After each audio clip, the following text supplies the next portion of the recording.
Breaking FAA report reveals staffing at Reagan National was not normal at the time of the crash. An international preliminary Federal Aviation Administration safety report on the Wednesday night fatal collision between an American Airlines flight and a Black Hawk helicopter has revealed that staffing at the air traffic control tower in the D.C. area was not normal. Normally, the helicopters and the airliners have an individual for each type of aircraft, and this particular night it was one person trying to handle both. So the Post-Millennial reports the internal safety report reviewed by the New York Times stated that the number of staff at Reagan National Airport's traffic control tower was not normal for the time of day and volume of traffic. The controller in the tower Wednesday evening was handling both helicopters in the airport's vicinity, as well as instructing planes that were departing from and landing on the airport's runways. The outlet noted that those jobs are typically assigned to two controllers.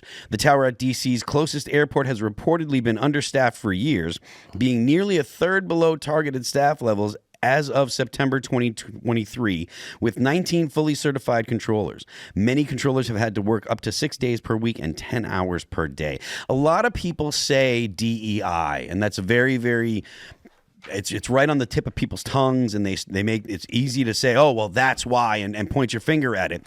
But when you talk about this kind of this ineptness, degree of below staff, yeah, I'm not sure that DEI is actually convincing. I mean, it might have had an effect on it. It might have been part of the story, but I feel like there's something else, or it's not the complete picture. What do you think? Well, I'm from LA. We just had the fires, and they want to blame it on DEI. And I think that if there's a psyop in there, that's the psyop. Blame it on DEI. Get everybody angry at that, so you don't look at what's really going on, which is this purposeful? I mean, we've all seen how the trajectory of both of them. This reminds me of the boat that hit the bridge that just took this big swing right into it. So I personally believe we're in a silent Bolshevik revolution. I've been saying this for years.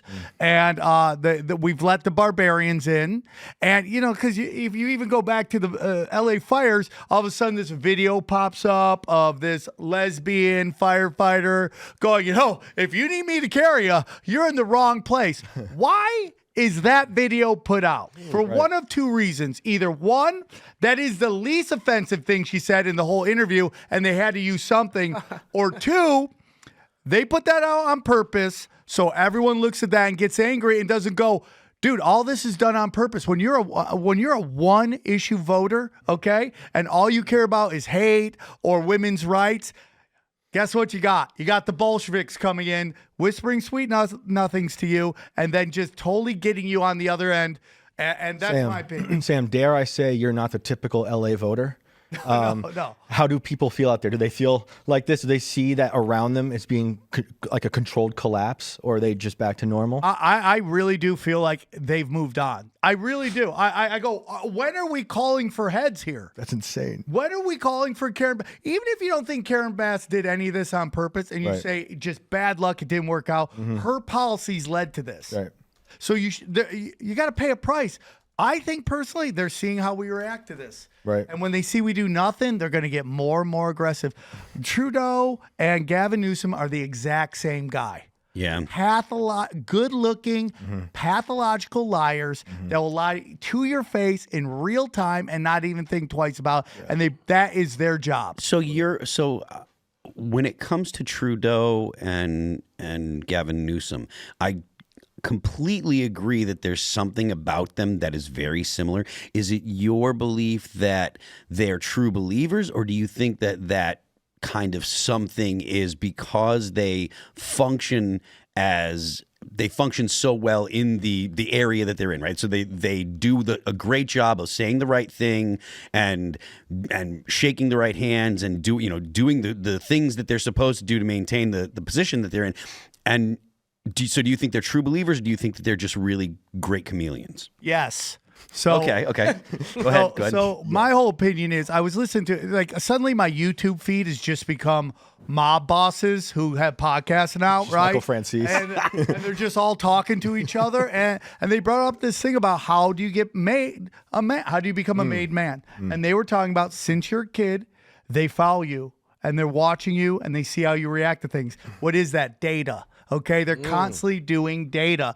These guys aren't any different, man. They've been doing data on these people forever, and they go, who's a psychopath? Who's a great liar? Who will push forward no matter the cost? And that's why they put them in there. And we all know those good-looking, charismatic people make progressive white women swoon, and they'll just keep voting them forever. So, and LA is a place where you have an incredibly uber-rich population that has been able to vote with their heart and their feelings and haven't felt any of the consequences of their voting, which is crime, homelessness, drug abuse, and you can just go down the list. Well, guess what?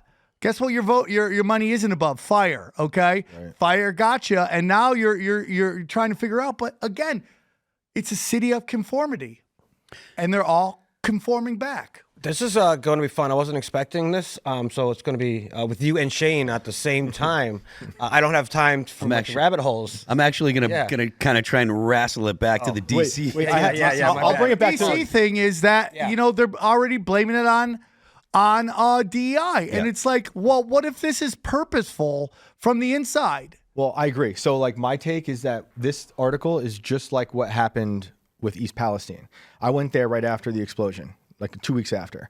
And what eventually comes out is that they had shortage in staff because of COVID, right? So it used to be 90-second inspections. How long after on each COVID? car. Sorry for cutting you off. No, it's all good. Do you remember how long after COVID kind of ended before the East Palestine explosion happened? Well, the explosion happened in 2023. Okay, yeah. So it was like a few years, but the shortages happened during COVID, right?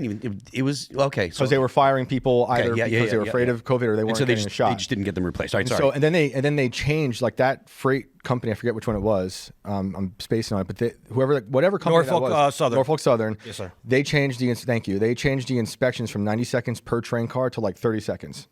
Because they didn't have enough people. That's crazy. That's exactly what led to that thing exploding, because their robot sensors didn't even pick it up, and the people who were watching the robot sensors weren't picking it up. And so this wheel is on fire for like 3 stops, and then it explodes. And then there's more incompetence because they didn't have to blow it up either.